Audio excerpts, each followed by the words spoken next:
Welcome back. In this demonstration, we're going to talk about how to finish the border pattern for your quilled letter. You'll notice that I've got yellow around the inside border, red around the outside, and I've got these orange curls on the corners. So as we get started here, you're going to be rolling up some open-ended coils, and you'll see now that I take these two and show you individually. I'm making this little heart. Now you don't have to do that. You can choose to do something else, but I do want you to use mostly open quilled shapes out on the outside of the border, since we did all closed shapes on the inside. Notice I've got a bunch rolled up. You're going to have to kind of go one at a time because of the constraints of being in class and not having a really good place to store these. Make sure you've got your paper towel. I have my glue on a paper, but I've kind of decided by now that, rip your paper towel in half, put glue on one half, and use the other half to wipe your tool. And that works really well in class. Then I start gluing down the shapes.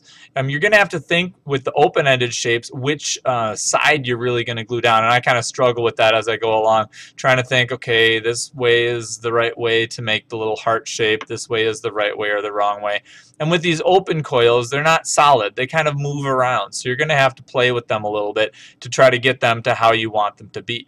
So I take all those coils, and in the interest of time here, I glue the backs of all of them, and I set them all up nicely in a row, kind of like that. Okay, and that's kind of finishing that side of it. Then I go on in the next session here to finish the right side.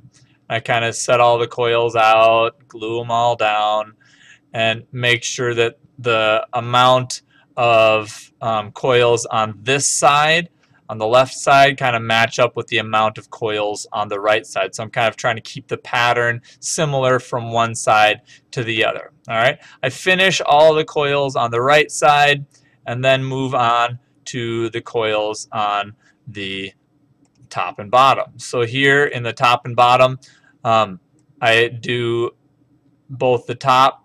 Oops, sorry, I started on the bottom. I do the bottom first, and then I do the coils on the top.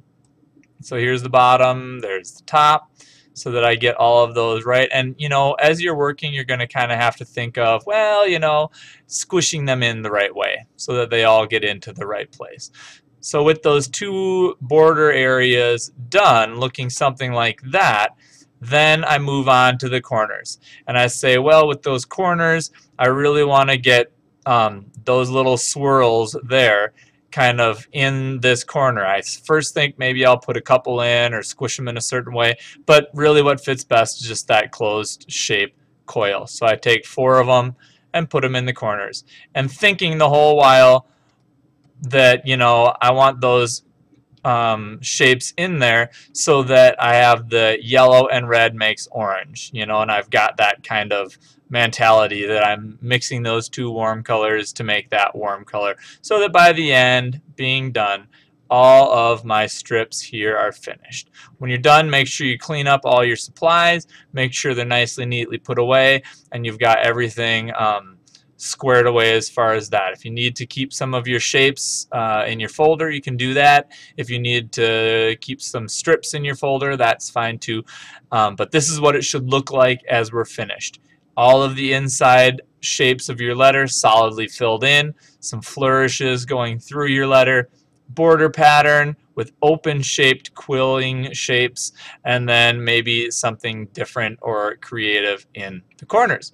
And that is how you finish your quilled shape.